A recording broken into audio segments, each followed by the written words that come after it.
Hello, my name is Kevin Humphreys. I'm with Mercury Wood Products. I'm here today to talk about decorative surfaces. First of all, what do we mean by decorative surfaces? Well, they confront us every day.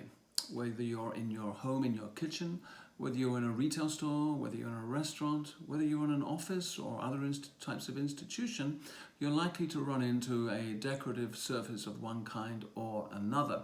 Today we're going to talk about two of the most popular decorative surfaces that you can find out there. The first of these is called high pressure laminate or plastic laminate. This material, of which I'm holding a sample here, is a combination of papers and plastic resins. It's stood the test of time. It was introduced back in 1935 by Formica Corporation. It's been in production ever since then, and again, as I mentioned, famous for longevity and durability.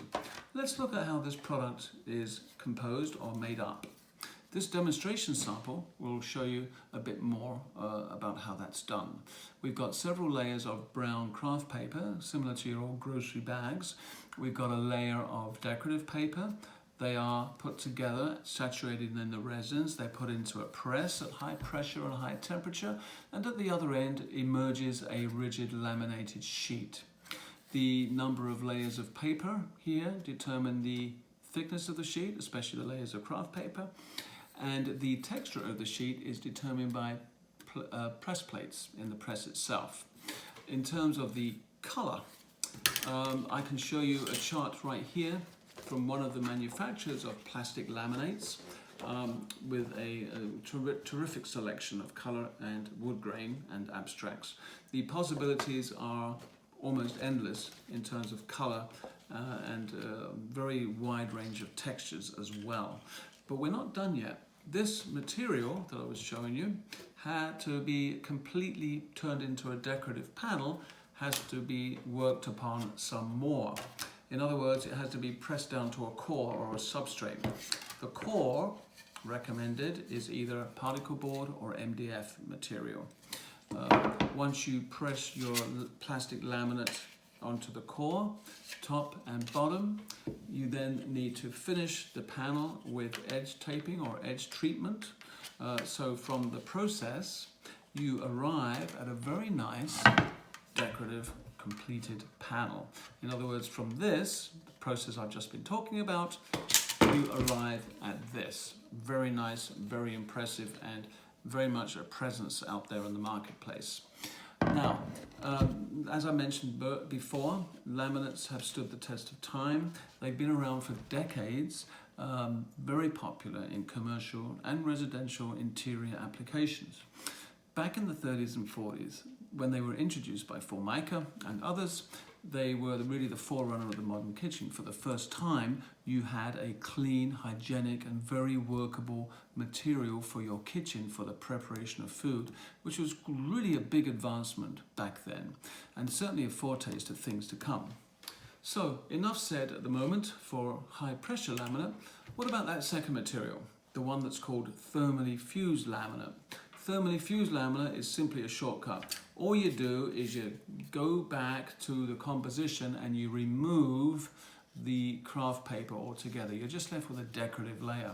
This decorative layer in the factory is pressed straight down onto the substrate, top and bottom.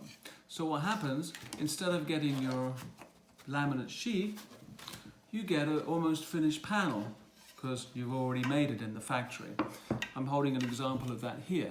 All you have to do with this is put cut it to size and put the edge treatment on it, and you end up with very similar result, a finished decorative panel.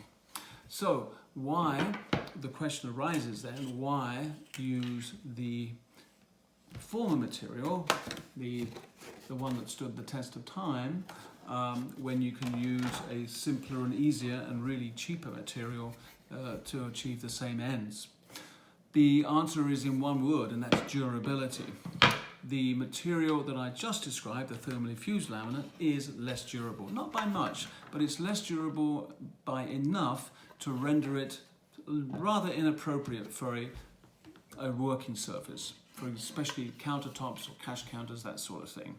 So In other words, when it comes to those surfaces, you stick with your high pressure laminates or your plastic laminates. When it comes to other types of application, there is no reason why you can't use the shortcut or the cheaper, easier material. So that's a good comparison, I think, that illustrates the two materials.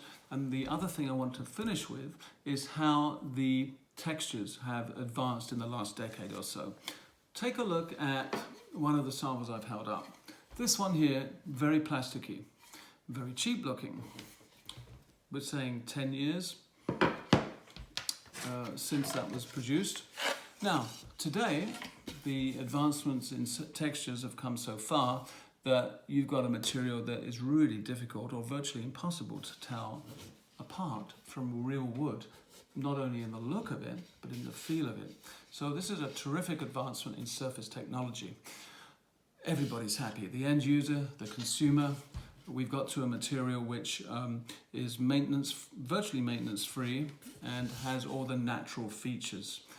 So that concludes our video on these materials. In our next video, we're going to look at super matte and high gloss. Thank you very much.